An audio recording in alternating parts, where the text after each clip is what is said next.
Hello students, आप सभी कैसे हैं। उम्मीद करते हैं कि आप सभी स्वस्थ होंगे, अच्छे होंगे। एक कोरोना के लंबे समय के बाद में हमारी जो पढ़ाई है वो एक रेगुलर तरीके से चल पड़ी है और साथ साथ हम भी आगे बढ़ते हैं।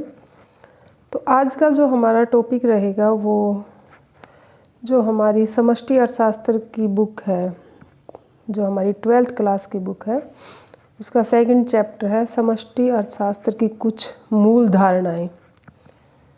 तो जब हम राष्ट्रीय आय का जिक्र करते हैं, राष्ट्रीय आय के बारे में समझने की कोशिश करेंगे, तो उससे पहले हम कुछ कॉन्सेप्ट को या कुछ धारणाओं को समझेंगे ताकि हम राष्ट्रीय आय को भली भांति समझ सकें।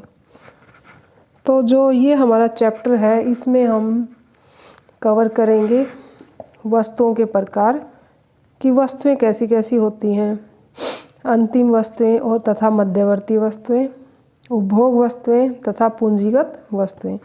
निवेश की धारणा को समझेंगे और इसके प्रकारों को समझेंगे, जिसमें स्थिर निवेश, माल सूची निवेश, सकल निवेश तथा शुद्ध निवेश आता है।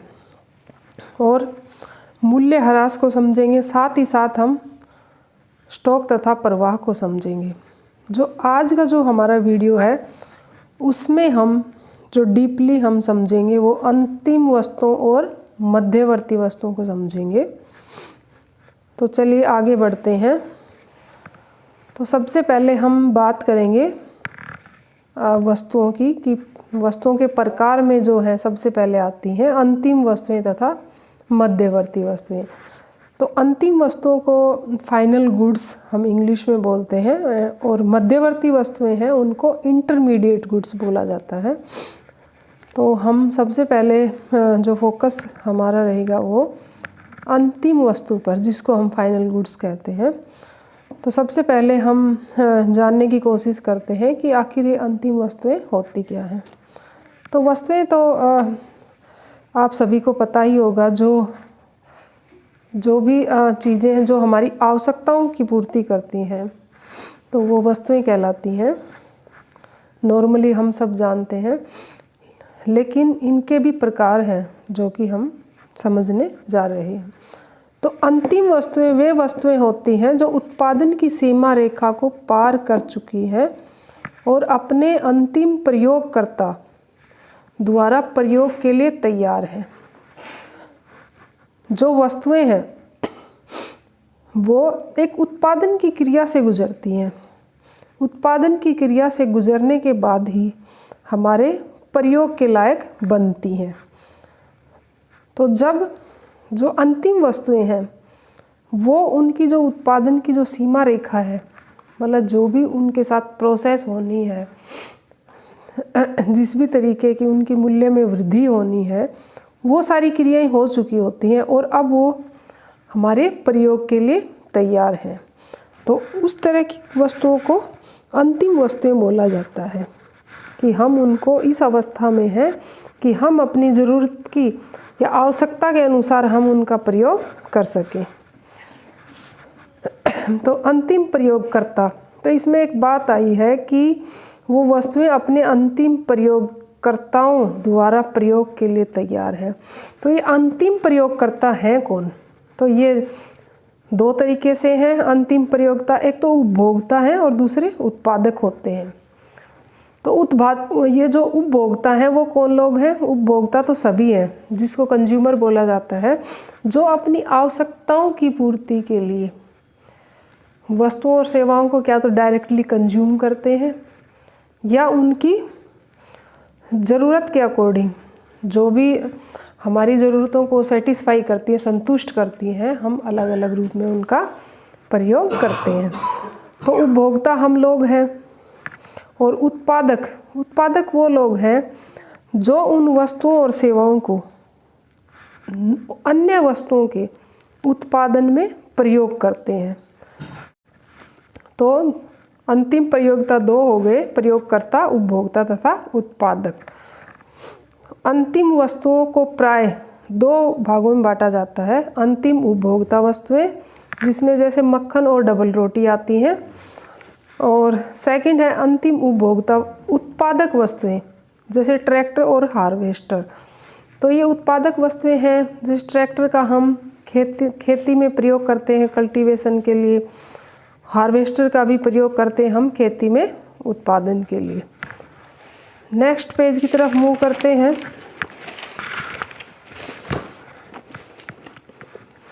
परिवार द्वारा अंतिम उपभोक्ता वस्तुओं पर किए जाने वाले व्यय को उपभोग व्यय तथा उत्पादकों द्वारा अंतिम वस्तुओं पर किए जाने वाले व्यय को निवेश व्यय कहा जाता है।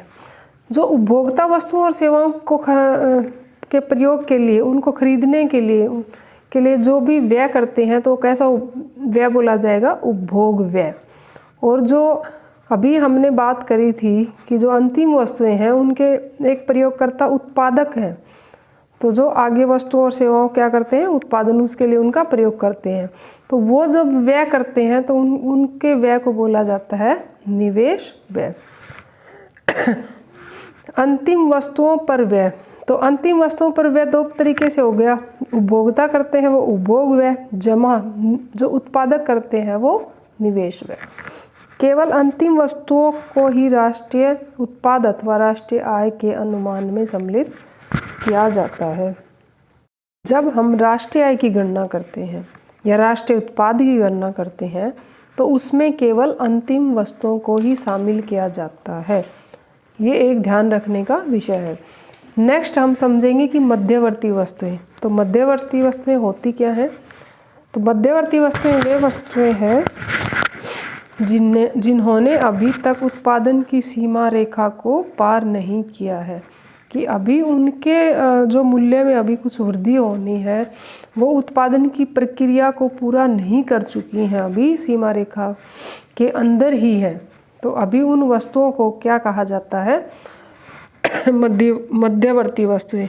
अभी ये वस्तुएं अंतिम प्रयोगकर्ता द्वारा उपभोग के लिए तैयार नहीं है। अभी कुछ उनमें मूल्य में बढ़ोतरी होनी है, उनमें कुछ और आगे उनका कुछ नेक्स्ट बनाना है कुछ। ये वस्तुएं एक फर्म द्वारा किसी अन्य फर्म से खरीदी जानी है ताकि या तो इनका कच्चे माल के रूप में प्रयोग किया जा सके या उन्हें आगे बेच दिया जाए। तो जो ये मध्यवर्ती वस्तुएं हैं तो ये आगे ये दो तरीके से वो होनी है इनका प्रयोग। कि पहला तो ये है कि इनका कच्चे माल के रूप में प्रयोग होता है। जैसे मैं एक एग्जांपल देती हूँ कि मान लो कि आटा चक्की वाले ने पहले गेहूँ खरीदा और उसने क्या बनाया? आटा। तो आगे जिसने ब्रेड बनानी है तो वो उस आटे को कच्चे माल के रूप में वहाँ से खरीदेगा। नेक्स्ट क्या है कि मध्यवर्ती वस्तुओं का मूल्य अंत, ताकि या तो इनका कच्चे माल के रूप में प्रयोग किया जा सके या इन्हें आगे बेच दिया जाए। तो दो तरीके से हुआ, एक तो कच्चे माल के रूप में उनको खरीदा जाएगा ताकि नया कोई उससे नई कोई चीज़ बना सके, या दूसरा तरीका ये है आगे बेचने के लिए भी, आगे उनको बेचने के लिए भी वस्तुओं को खरीदा जाता है। मध्यवर्ती वस्तुओं का मूल्य अंतिम वस्तुओं के मूल्य में विलीन हो जाता है। तो जो फाइनल जो गुड जो तैयार होती है अंतिम वस्तुएं, उनके मूल्य में मध्यवर्ती वस्तुओं का मूल्य भी शामिल होता है। जैसे एक उदाहरण के द्वारा हम इसको समझेंगे।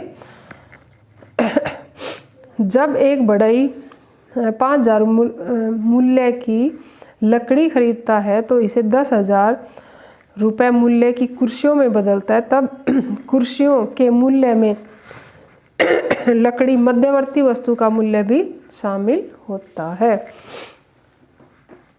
नेक्स्ट है राष्ट्रीय उत्पाद या राष्ट्रीय आय के अनुमान में मध्यवर्ती वस्तुओं को सम्मिलित नहीं किया जाता है, अन्यथा राष्ट्रीय उत्पाद के अनुमान के मूल्य की दोहरी गिनती हो जाएगी। अभी जो हमने जिक्र किया था ऊपर कि जब हम राष्ट्रीय आय राष्ट्रीय उत्पाद की गणना करते हैं तो केवल अंतिम वस्तुओं को शामिल करते हैं। यदि हम मध्यवर्ती वस्तुओं को भी शामिल करेंगे तो हमारा जो राष्ट्रीय उत्पाद या राष्ट्रीय आय है वो डबल हो जाएगी, जिसका कोई औचित्य नहीं है। चीज़ एक ही बनकर तैयार होगी लेकिन उसका मूल्य 2 बार शामिल हो जाएगा।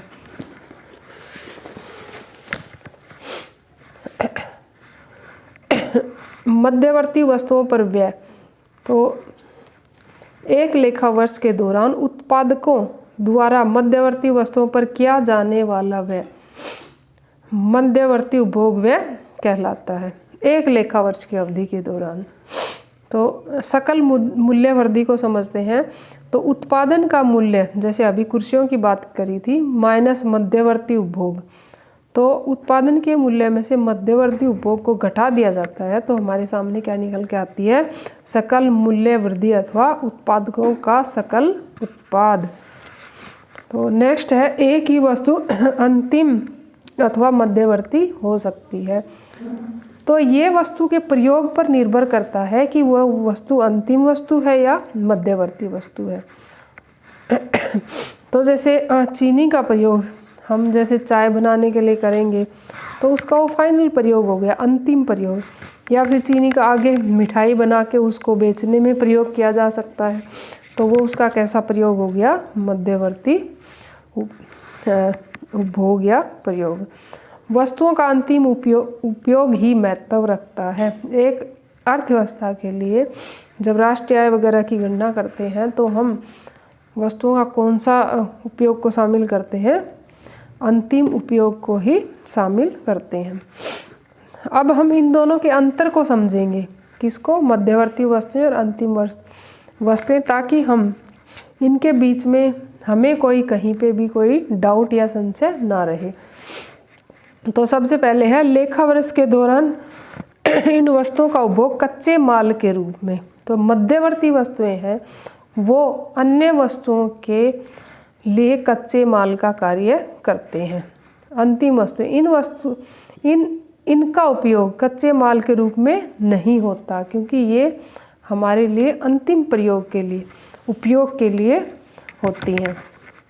नेक्स्ट है, लेखा वर्ष में फर्मों द्वारा लाभ प्राप्त करने हेतु पुनः बिक्री की जाती है। तो इन वस्तुओं की कच्चे माल के रूप में प्रयोग होता है और दूसरा इनका पुनः बिक्री के लिए भी प्रयोग होता है, और जो अंतिम वस्तुएं हैं उनकी पुनः बिक्री नहीं की जाती। थर्ड है, ये वस्तुएं उत्पादन की सीमा रेखा के अंदर रहती हैं तथा अंतिम प्रयोगकर्ता द्वारा उपयोग के लिए तैयार नहीं होता। तो अभी इन्होंने उत्पादन की सीमा रेखा को पार नहीं किया होता है, कि इन्होंने मध्यवर्ती वस्तुओं ने, और अभी ये अंतिम प्रयोगकर्ता के लिए उपयोग के लिए तैयार नहीं होती हैं। नेक्स्ट जो हमारा है अंतिम वस्तुएं, तो ये वस्तुएं उत्पादन की सीमा रेखा से बाहर होती हैं तथा अंतिम प्रयोगकर्ता द्वारा उपयोग के लिए तैयार रहती हैं, अब इनका प्रयोग किया जा सकता है। नेक्स्ट है मध्यवर्ती वस्तुओं का, इन वस्तुओं की अभी मूल्य वृद्धि की जानी है, अभी इनके मूल्य में बढ़ोतरी होनी है। जैसे अभी सबसे पहले मान लो गेहूँ होता है, गेहूँ का जब आटा बनता है, तो गेहूँ और जब उसको आटा बनता है तो उसके मूल्य में कुछ वृद्धि हो जाती है, और आटे से अगर ब्रेड वगैरह बनती है तो उसके मूल्य में और अधिक वृद्धि होती है।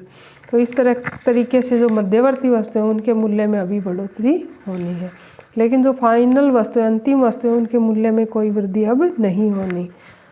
नेक्स्ट है, इन वस्तुओं को राष्ट्रीय आय में तथा राष्ट्रीय उत्पाद में शामिल नहीं किया जाता, किनको, मध्यवर्ती वस्तुओं को। और जो हमारी अंतिम वस्तुएं हैं उनको राष्ट्रीय आय का अनुमान जब हम लगाते, राष्ट्रीय उत्पाद का जब हम अनुमान लगाते, तो उसमें हम शामिल करते हैं। तो ये था आज का हमारा वीडियो।